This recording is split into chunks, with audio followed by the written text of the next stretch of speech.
சில பேருக்கு நம்ம வாழ்க்கையில ஒரு நல்லது நடந்தா, அத பார்க்க அவங்களுக்கு சகிக்காது. அத பார்த்து அவங்க எரிச்சல் அடைவாங்க, கோவப்படுவாங்க.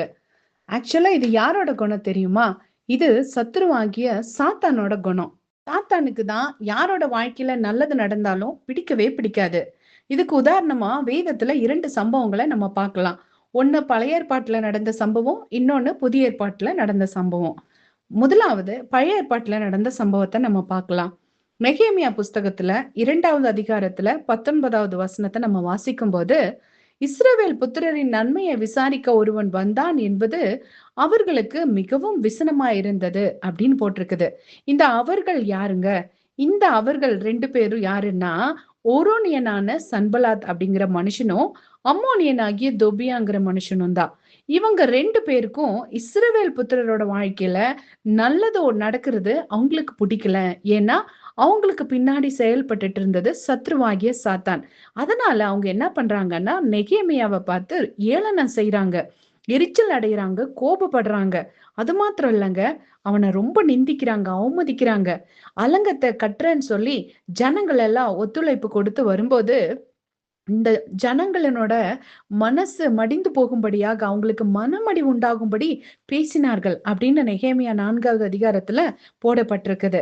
ஆமாங்க, பழைய ஏற்பாட்டுல நம்ம பார்க்கும்போது இப்படி அநேக முறை இஸ்ரவேல் ஜனங்களுக்கு எந்த நன்மையும் வரக்கூடாது, அவங்க நல்லாவே இருக்கக்கூடாது, அவங்க அழிஞ்சு போகணும் அப்படிங்கிறதுல சத்ருவாகிய சாத்தான் ரொம்ப கவனமா இருந்தான். அதனாலதான் பெலிஸ்தியர், மீதியானியர், அம்மோனியர், மோவாபியர் இப்படி அநேக ஜனங்களுக்குள்ளாக அவன் புகுந்துட்டு இஸ்ரவேல் ஜனங்களுக்கு விரோதமா செயல்பட்டுட்டே இருந்தான்.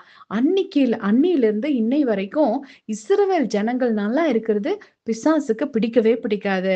அதே போல பாருங்க, புதிய ஏற்பாட்டுல யூதருக்கு ராஜாவாக ஒருத்தர் பிறந்திருக்கிறார் அப்படிங்கிற செய்திய ஏரோது ராஜா கேள்விப்பட்ட உடனே அவனும் அவனோடு கூட எருசலேம் நகரத்தார் யாவரும் கலங்கினார்கள். இந்த வசனத்தை வாசிக்கும் போது எனக்கு ரொம்ப ஷாக்குங்க. அதாவது யூதருக்கு ராஜாவா ஒருத்தர் பிறந்திருக்கிறார் அப்படிங்கிற செய்திய ஏரோது ராஜா கேள்விப்பட்ட உடனே அவர் கலங்கினது மட்டும் இல்ல, எருசலேம் நகரத்தார் யாவரும் கலங்கினார்களாமா. எதுக்குங்க இப்படி ஒரு கலக்கம் அவங்களுக்கு வரணும்? ஏன்னா அவங்களுக்குள்ள இருந்தது சத்ருவாகிய சாத்தான். இஸ்ரவேலின் ஜனங்களை இஸ்ரவேலின் ஜனங்களின் நன்மையை விசாரிக்க, இஸ்ரவேல் ஜனங்களை விடுவிக்க, பாவத்திலிருந்து, சாபத்திலிருந்து, அடிமைத்தனத்திலிருந்து விடுவிக்க ஒரு மேசியா வரப்போறாருங்கிற விஷயம் சத்ருவாகிய சாத்தானுக்கு அது பிடிக்கல. அதனாலதான் ஜனங்கள் நடுவுல அவ இருக்கிறதுனால இத பார்த்து இந்த விஷயத்த கேள்விப்பட்ட உடனே அவ ரொம்ப கோவப்படுறான். அது மட்டும் இல்ல, ரொம்ப தந்திரமா அவ செயல்படுறா. நான் ஒரு காரியத்தை யோசிச்சேங்க. அதாவது ஏரோது ராஜா கலக்கம் அடையறதுக்கு கூட ஒரு வாய்ப்பு இருக்குது. ஏரோது ராஜா கலக்கம் அடையறதுக்கு ஒரு ரீசன் நம்ம எடுத்துக்கலாம். என்னன்னா, ஒருவேளை என்னோட ராஜ பதவிக்கு ஏதாவது ஒரு க வந்துருமோ, என்னோட பதவி பறி போயிருமோன்னு சொல்லி அவர் கலங்கி இருக்கலாம். அப்படி பறி போறதுக்கும் இப்பதான் அந்த ராஜா பொறந்திருக்கிறாரு, குழந்தையா பொறந்திருக்கிறாரு. அப்போ பொறந்த ஒரு குழந்தை மேல எதுக்கு இவ்ளோ பெரிய பயம், இவங்களுக்கு இவ்ளோ பெரிய கலக்கம் அப்படின்னா, பொறந்தது யாருன்னு சொல்லி ஏரோதுக்குள்ள இருந்த அந்த பிசாசுக்கு நல்லாவே தெரியும். ஏரோதுக்குள்ளயும் ஜனங்களுக்குள்ள இருந்த அந்த அசுத்த ஆவிக்கு நல்லா தெரியும். என்னன்னா, பிறந்திருக்கிறது மேசியான்னு சொல்லி. அதனாலதான் எருசலேம் நகரத்தார் யாவரும் கலங்கினார்களாமா. அவங்க எல்லாருமே கலங்குறாங்க. சத்ருவாகிய சாத்தான் எப்பவுமே டைரக்டா நம்மளை எதிர்க்க முடியாது. அவன் இன்னொரு மனுஷனுக்குள்ள இருந்துதான் நம்மளை எதிர்க்க பார்ப்பான். அதனாலதான் ஏரோது ஏரோதுக்குள்ள இந்த சத்ரு புகுந்ததுனால அவன் இயேசுவை அழிக்க சுமார் 2 வருஷங்கள் முயற்சி பண்ணி முடியாத போது ரொம்ப எரிச்சல் அடைந்து என்ன பண்றான்னா, அந்த எரிச்சல்னால 2 வயதிற்குட்பட்ட ஆயிரக்கணக்கான ஆண் குழந்தைகளை அவன் கொன்று போட்டான் அப்படின்னு வேதத்துல எழுதி இருக்குதுங்க. ஆமாங்க. அவன் சாஸ்திரி கிட்ட தந்திரமான ஒரு காரியத்த சொல்றான். நீங்க போய் அந்த குழந்தைய பார்த்துட்டு, அதுக்கப்புறம் எனக்கு சொல்லி அனுப்புங்க. நானும் வந்து அந்த குழந்தைய நான் பணிந்து கொள்கிறேன் அப்படின்னு சொல்லி, அந்த ராஜாவ நானும் பார்க்கணும் அப்படின்னு இவரு சொல்றாரு. ஆனா, இந்த காரியம் தந்திரமா பிசாசுனால இந்த காரியம் பிளான் பண்ணியிருக்குது அப்படின்னு ஆண்டவர் தெரிஞ்சு என்ன பண்றாரு அப்படின்னா, சாஸ்திரிகளை எச்சரிக்கிறாரு. சாஸ்திரிகள் வந்த வழியா போகாம வேறு வழியா போகணும்னு சொல்லி சொப்பனத்துல ஆண்டவர் அவங்களுக்கு எச்சரிப்பு கொடுக்கிறாரு.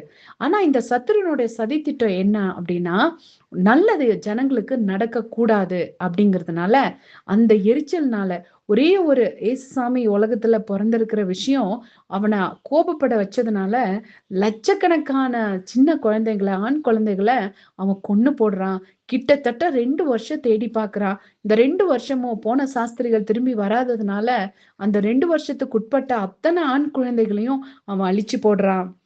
ஏன்னா, அந்த ஆண் குழந்தைகள் யார்? அந்த அத்தன பேர்லயும் எந்த ஆண் குழந்தை ராஜாவா பொறந்திருக்கிறான் அப்படிங்கிற விஷயம் தெரியாததுனால, அந்த குழப்பத்தினால எல்லா ஆண் குழந்தைகளையும் கொன்று போடுறான்.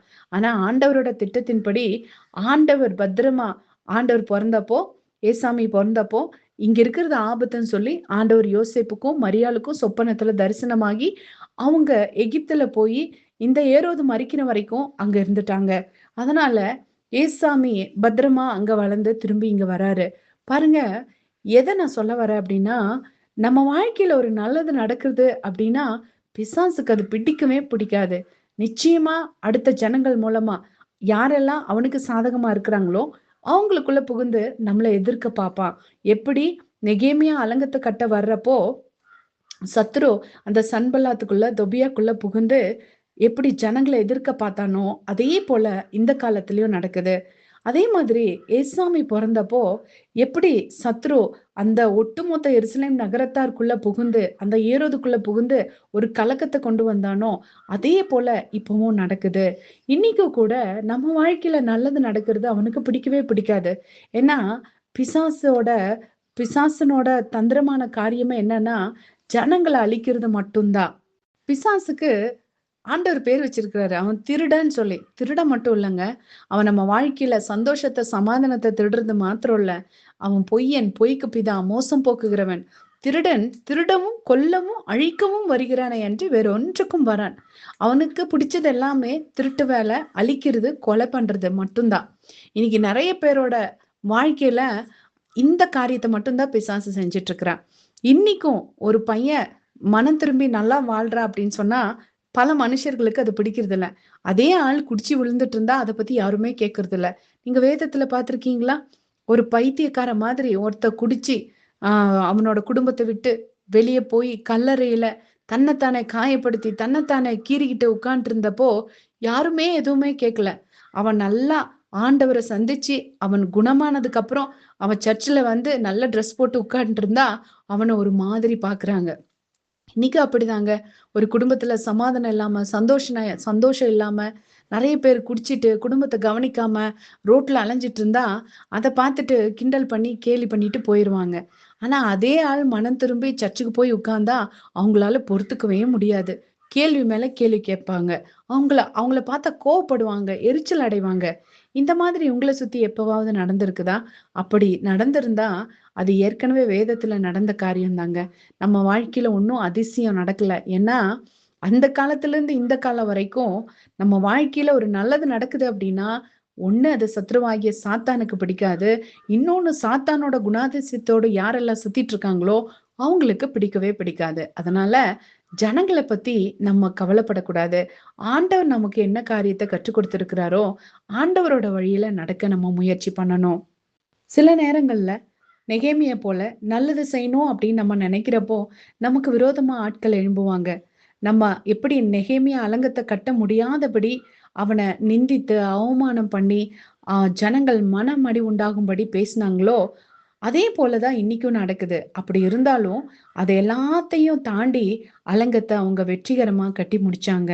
அதே போல நம்ம வாழ்க்கையிலும் நம்ம மேல ஆண்டவர் ஒரு திட்டத்தை வச்சிட்டு இருக்கும்போது ஆண்டவரோட ராஜ்யத்துக்காக நீங்களும் நானும் வேலை செய்ய இறங்கும் போது யார் நம்மளை பார்த்து கிண்டல் அடிச்சாலும் கேலி செஞ்சாலும் அதை பத்தி கவலைப்படாம அவங்களுக்கு நம்மளோட செவிய சாய்க்காம ஆண்டவர் நம்ம மேல என்ன திட்டம் வச்சிருக்கிறாரோ அந்த திட்டத்தை நம்மளை கொண்டு செஞ்சு முடிப்பாருங்கிற அந்த நம்பிக்கையோட தொடர்ந்து ஆண்டவரோட ராஜ்யத்தை கட்டுறதுல நம்ம முக்கியத்துவம் கொடுத்து முன்னுக்கு போகணும். நீங்க உங்க மனசுல ஏதாவது நெகேமியா மாதிரி ஆண்டவருக்காக ஏதாவது செய்யணும்னு ஆசை வச்சிருக்கீங்களா? அப்படின்னா, நிச்சயமா அதுக்கு தடை வருங்க. எதிர்ப்பு வரும். ஆனாலும் அத பத்தி கவலைப்படாதீங்க. உங்க கூட ஆண்டவர் இருக்கிறாரு. நீங்க செய்ய நெனச்ச காரியத்த தொடர்ந்து செய்யுங்க. ஆண்டவர் உங்கள கூட இருந்து வழிநடத்துவாரு. எல்லா தடைகளையும் உடைத்து போட்டு, நிச்சயமா எப்படி நெகேமியாவ வச்சு அலங்கத்த கட்டி முடிச்சாரோ, அதே போல உங்கள கொண்டு ஆண்டவர் என்னத்த கட்டணும்னு நெனைக்கிறாரோ, அந்த காரியத்த நிச்சயமா செய்து முடிப்பார்.